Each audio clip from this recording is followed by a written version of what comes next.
وہاں دو لاشیں پڑی تھیں۔ علی بن سفیان نے گھوڑے سے اتر کر دیکھا، ایک البرخ کی پہلی بیوی تھی، دوسرا آزر تھا، عمر کا ساتھی۔ دونوں زندہ تھے اور خون میں ڈوبے ہوئے۔ آزر نے بتایا کہ وہ البرخ کی بیوی کو پھینک کر چلے گئے تو وہ اس کے پاس گیا۔ اچانک پیچھے سے کسی نے اس پر خنجر کے 3 وار کیے۔ وہ سنبھل نہ سکا، حملہ آور بھاگ گیا۔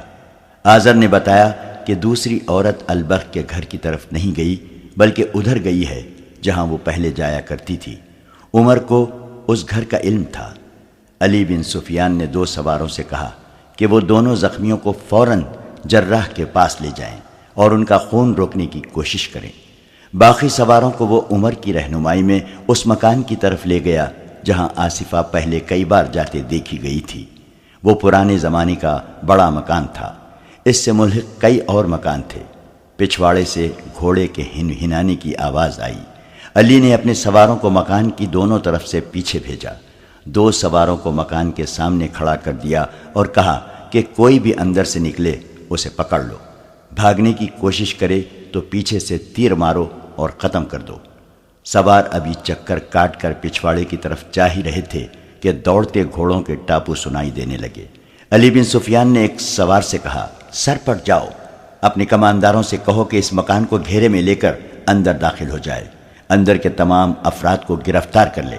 سوار کیمپ کی طرف روانہ ہو گیا۔ علی بن سفیان نے بلند آواز سے اپنے سواروں کو حکم دیا، ایڑ لگاؤ، تعاقب کرو، ایک دوسرے کو نظر میں رکھو، اور اس نے اپنے گھوڑے کو ایڑی لگائی۔ یہ رسالے کے چنے ہوئے گھوڑے تھے اور ان کے سوار سلطان ایوبی سے کئی بار خراج تحسین حاصل کر چکے تھے۔ مفرور بھی شاہ سوار معلوم ہوتے تھے۔ ان کے گھوڑوں کے ٹاپو بتاتے تھے کہ اچھی نسل کے بہت تیز دوڑنے والے گھوڑے ہیں۔ یہ شہر کا علاقہ تھا جہاں مکانوں کی رکاوٹیں تھیں، گلیاں تھیں جو گھوڑوں کی دوڑ کے لیے کشادہ نہیں تھیں۔ ان سے آگے کھلا میدان تھا۔ اندھیرے میں گھوڑے نظر نہیں آتے تھے، ان کی آوازوں پر تعاقب ہو رہا تھا۔ وہ جب کھلے میدان میں گئے تو ان کا چھپنا مشکل ہو گیا۔ افق کے پس منظر میں وہ سایوں کی طرح صاف نظر آنے لگے۔ وہ 4 تھے۔ انہوں نے کم و بیش 100 گز کا فاصلہ حاصل کر لیا تھا۔ وہ پہلو بہ پہلو جا رہے تھے۔ علی بن سفیان کے حکم پر 2 سواروں نے اسی رفتار سے گھوڑے دوڑاتے تیر چلائے۔ تیر شاید خطا گئے تھے۔ بھاگنے والے دانشمند معلوم ہوتے تھے۔ تیر ان کے قریب سے یا درمیان سے گزرے تو انہوں نے گھوڑے پھیلا دیے۔ وہ اکٹھے جا رہے تھے۔ ان کے گھوڑے کھلنے لگے۔ نہایت اچھے طریقے سے گھوڑے ایک دوسرے سے خاصے دور ہٹ گئے۔ علی بن سفیان کا دستہ بہت تیز تھا۔ فاصلہ کم ہوتا جا رہا تھا مگر بھاگنے والوں کے گھوڑے اور زیادہ ایک دوسرے سے ہٹتے جا رہے تھے۔ آگے کھجور کے پیڑوں کا جھنڈ آ گیا۔ ان کے گھوڑے وہاں اس طرح ایک دوسرے سے دور ہٹ گئے کہ 2 دائیں طرف اور 2 کھجوروں کے بائیں طرف ہو گئے۔ یہ جگہ اونچی تھی۔ گھوڑے اوپر اٹھے اور غائب ہو گئے۔ تعاقب کرنے والے بلندی پر گئے تو انہیں آگے جو بھاگتے سائے نظر آئے وہ ایک دوسرے سے بہت ہی دور ہو گئے تھے۔ پھر وہ اتنی دور دور ہو گئے کہ ان کے رخ ہی بدل گئے۔ علی بن سفیان جان گیا کہ وہ اس کے سواروں کو منتشر کرنا چاہتے ہیں۔ علی نے بلند آواز سے کہا، ہر سوار کے پیچھے تقسیم ہو جاؤ، ایک دوسرے کو بتا دو، ایڑ لگاؤ، فاصلہ کم کرو، کمانوں میں تیر ڈالو۔ سوار تقسیم ہو گئے۔ سب نے کندھوں سے کمانے اتار کر تیر ڈال لیے اور تقسیم ہو کر ایک ایک گھوڑے کے پیچھے گئے۔ ان کے گھوڑوں کی رفتار اور تیز ہو گئی۔ ٹاپوؤں کے شور و غل میں کمانوں سے تیر نکلنے کی آوازیں سنائی دیں۔ کسی نے للکار کر کہا، ایک کو مار لیا، گھوڑا بے قابو ہو گیا ہے۔ ادھر علی بن سفیان کے ساتھ جو 2 سوار تھے انہوں نے بیک وقت تیر چلائے۔ اندھیرے میں تیر خطا جانے کا ڈر تھا اور تیر خطا بھی جا رہے تھے۔ پھر بھی انہوں نے ایک اور گھوڑے کو نشانہ بنا لیا۔ یہ گھوڑا بے قابو ہو کر اور گھوم کر پیچھے کو آیا۔ ایک سوار نے اس کی گردن میں برچھی ماری، دوسرے نے اپنے گھوڑے سے جھک کر اس کے پیٹ میں برچھی داخل کر دی، مگر گھوڑا توانا تھا، گرا نہیں۔ سوار زندہ پکڑنا تھا۔ علی کے ایک سوار نے بازو بڑھا کر ایک سوار کی گردن جکڑ لی۔ نیچے گھوڑا زخمی تھا، وہ رکتے رکتے رک گیا۔ اس پر ایک آدمی سوار تھا اور ایک لڑکی جسے سوار نے آگے بٹھا رکھا تھا۔ لڑکی شاید بے ہوش تھی۔ صحرا کی تاریک رات میں اب کسی سر پر دوڑتے گھوڑے کی ٹاپو نہیں سنائی دیتے تھے۔ سواروں کی آوازیں چلتے گھوڑوں کی ٹاپو سنائی دیتے تھے۔ سوار ایک دوسرے کو پکار رہے تھے۔ ان کی آوازوں سے پتہ چلتا تھا کہ انہوں نے بھاگنے والوں کو پکڑ لیا ہے۔ علی بن سفیان نے سب کو اکٹھا کر لیا۔ بھاگنے والے پکڑے گئے تھے۔ ان کے 2 گھوڑے زخمی تھے۔ ان گھوڑوں کو مرنے کے لیے صحرا میں چھوڑ دیا گیا۔ بھاگنے والے 5 تھے، 4 آدمی اور 1 لڑکی۔ لڑکی گر پڑی تھی۔ بھاگنے والوں میں سے ایک نے کہا، ہمارے ساتھ تم جو سلوک کرنا چاہتے ہو کر لو، مگر یہ لڑکی زخمی ہے۔ ہم امید رکھیں گے کہ تم اسے پریشان نہیں کرو گے۔ ایک گھوڑے کی زین کے ساتھ مشل بندھی ہوئی تھی، کھول کر جلائی گئی۔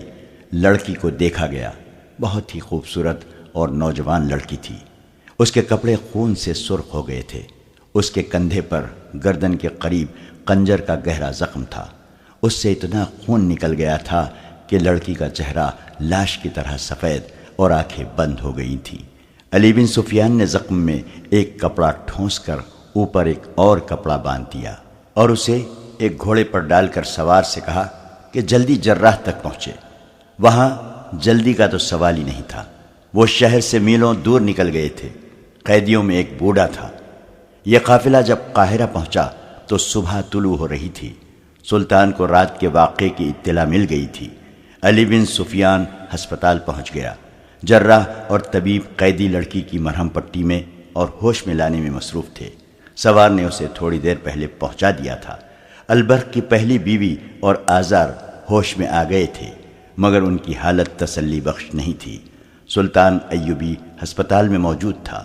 اس نے علی بن سفیان کو الگ کر کے کہا، میں بہت دیر سے یہاں ہوں۔ میں نے البرق کو بلانے کے لیے آدمی بھیجا تو اس نے عجیب بات بتائی ہے۔ وہ کہتا ہے کہ البرق ہوش میں نہیں۔ اس کے کمرے میں شراب کے پیالے اور سراہی پڑی ہے۔ کیا وہ شراب بھی پینے لگا ہے؟ اسے اتنا بھی ہوش نہیں کہ اس کی بیوی گھر سے باہر زخمی پڑی ہے۔ میں نے اس کی بیوی سے ابھی تک کوئی بات نہیں کی۔ طبیب نے منع کر دیا ہے۔ اس کی 1 نہیں 2 بیویاں زخمی ہیں۔ علی بن سفیان نے کہا، یہ لڑکی جسے ہم نے صحرا میں جا کر پکڑا ہے البرق کی دوسری بیوی ہے۔ ذرا زخمیوں کو بولنے کے قابل ہونے دیں۔ ہم نے بہت بڑا شکار مارا ہے سلطان۔ البرق سورج نکلنے کے بعد جاگا۔ ملازم کے بتانے پر وہ دوڑتا آیا۔ اس کی دونوں بیویاں زخمی پڑی تھیں۔ اسے 4 جاسوس دکھائے گئے۔ وہ بوڑھے کو دیکھ کر بہت حیران ہوا۔ اسے وہ آصفہ کا بوڑھا خاوند سمجھتا رہا تھا۔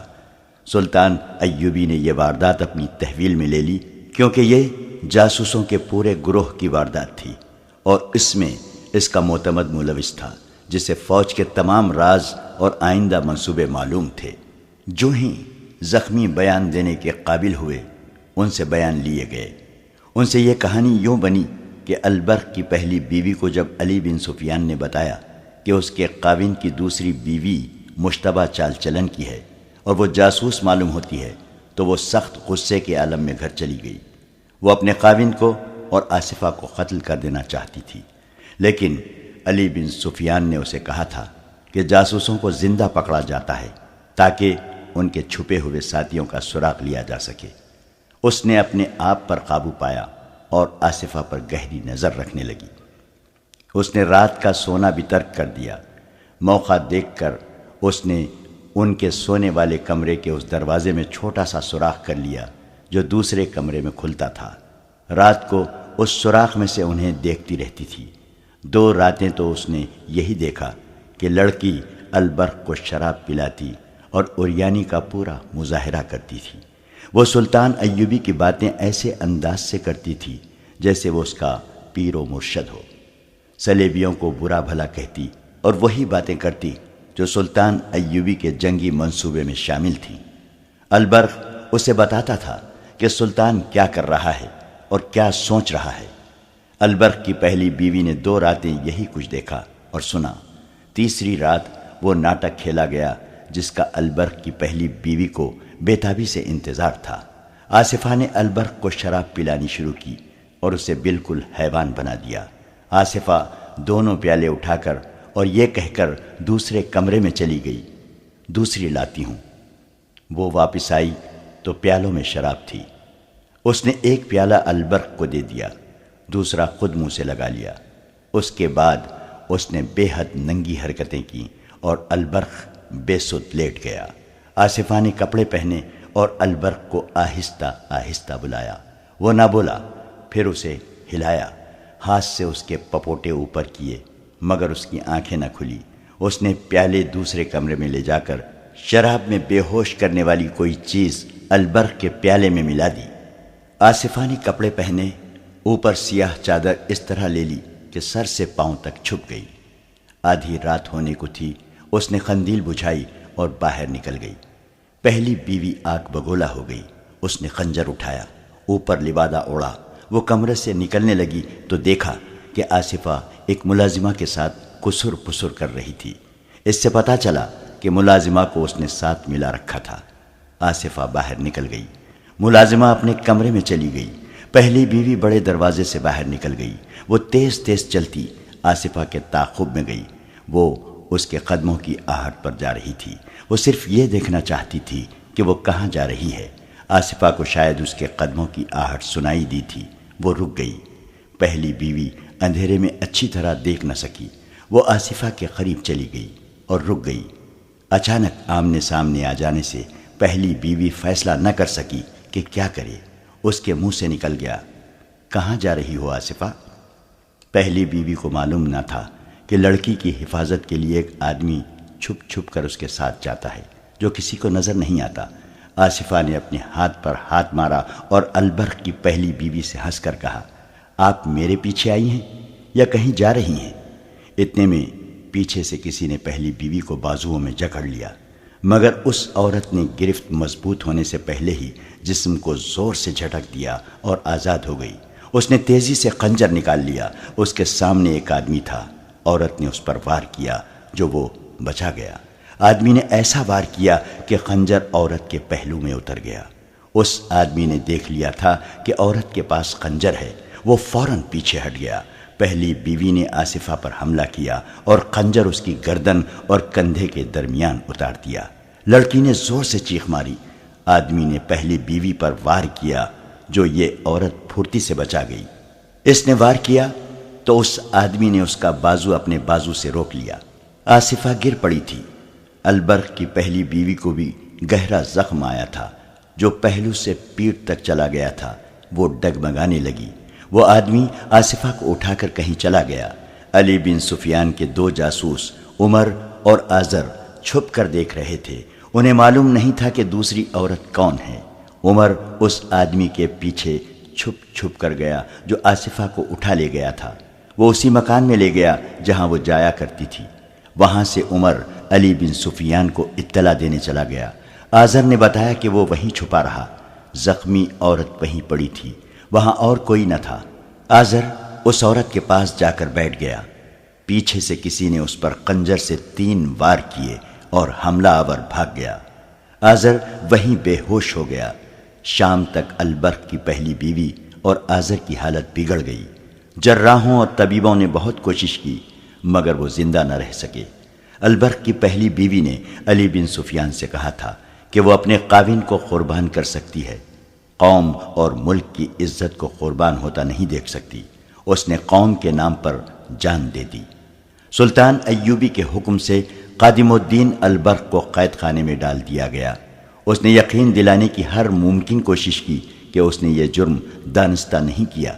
وہ ان لوگوں کے ہاتھوں میں بیوقوف بن گیا تھا، مگر یہ ثابت ہو چکا تھا کہ اس نے حکومت اور فوج کے راز شراب اور حسین لڑکی کے نشے میں دشمن کے جاسوسوں تک پہنچائے ہیں۔ سلطان ایوبی قتل کا جرم بخش سکتا تھا، شراب خوری اور عیاشی اور دشمن کو راز دینے کے جرائم نہیں بخشا کرتا تھا۔ آصفہ سے اس روز کوئی بیان نہ لیا گیا۔ اس پر زخم کا اتنا اثر نہیں تھا جتنا خوف کا تھا۔ وہ جاسوس لڑکی تھی، سپاہی نہیں تھی۔ اسے شہزادی کے روپ میں شہزادوں کے بھید لینے کی ٹریننگ دی گئی تھی۔ اس نے سوچا بھی نہ تھا کہ اس کا یہ حشر ہو سکتا ہے۔ اس پر زیادہ خوف اس کا تھا کہ وہ مسلمانوں کی قیدی ہے اور مسلمان اسے بہت خراب کریں گے۔ ایک قطرہ یہ بھی اسے نظر آیا تھا کہ مسلمان اس کے زخم کا علاج نہیں کریں گے۔ اس نے اس خطرے کا اظہار ہر اس آدمی سے کیا جو اس کے قریب گیا۔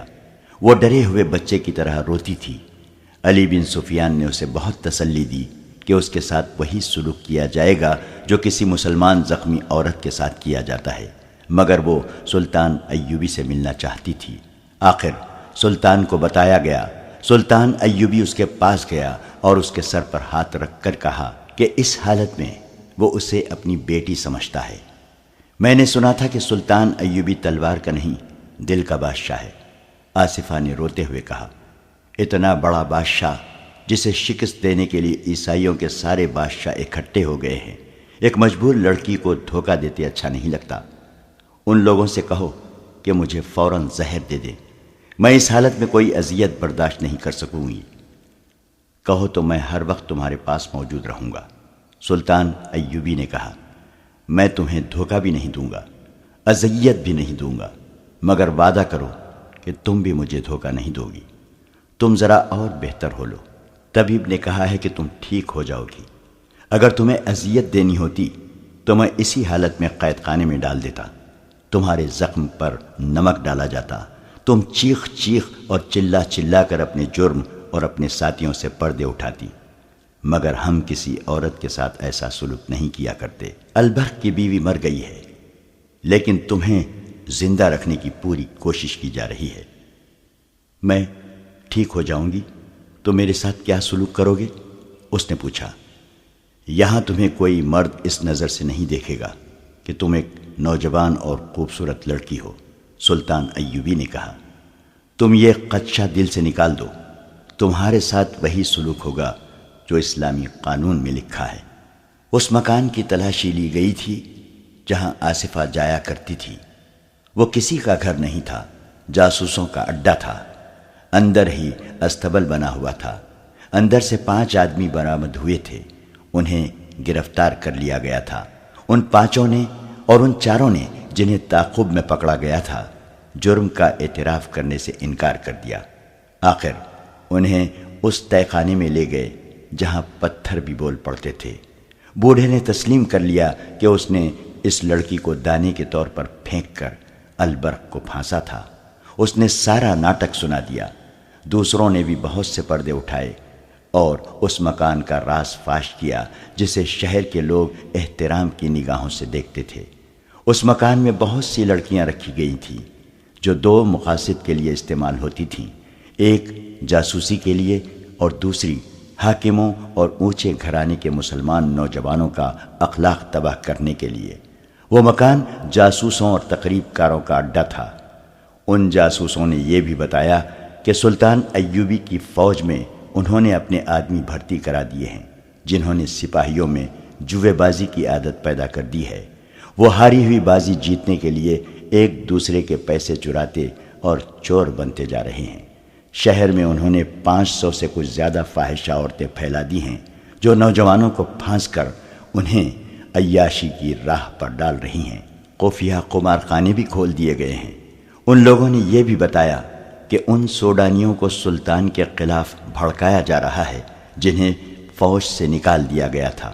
سب سے اہم انکشاف یہ تھا کہ انہوں نے 6 ایسے مسلمان افسروں کے نام بتائے جو سلطان ایوبی کی حکومت میں اہم حیثیت رکھتے تھے مگر سلطان کے خلاف کام کر رہے تھے۔ آصفہ عیسائی لڑکی تھی، اس کا نام فلیمنگو بتایا گیا۔ وہ یونانی تھی، اسے 13 سال کی عمر سے اس کام کی ٹریننگ دی جا رہی تھی۔ اسے مصر کی زبان سکھائی گئی۔ ایسے سینکڑوں لڑکیاں مسلمان علاقوں میں استعمال کرنے کے لیے تیار کی گئی تھیں جنہیں چوری چھپے ادھر بھیجا گیا تھا۔ اس لڑکی نے بھی کچھ نہ چھپایا۔ 15 روز بعد اس کا زخم ٹھیک ہو گیا۔ اسے جب بتایا گیا کہ اسے سزائے موت دی جا رہی ہے تو اس نے کہا، میں خوشی سے یہ سزا قبول کرتی ہوں۔ میں نے سلیب کا مشن پورا کر دیا ہے۔ اسے جلاد کے حوالے کر دیا گیا۔ دوسروں کی ابھی ضرورت تھی۔ ان کی نشاندہی پر چند اور لوگ پکڑے گئے جن میں چند ایک مسلمان بھی تھے۔ ان سب کو سزائے موت دی گئی۔ البرق کو 100 بیت کی سزا دی گئی جو وہ برداشت نہ کر سکا اور مر گیا۔ اس کے بچوں کو سلطان ایوبی نے سرکاری تحویل میں لے لیا۔ ان کے لیے سرکاری خرچ پر ملازمہ اور اتالیق مقرر کیے گئے۔ وہ البرق کے بچے نہیں، ایک مجاہد کے بچے تھے۔ ان کی ماں شہید ہو گئی تھی۔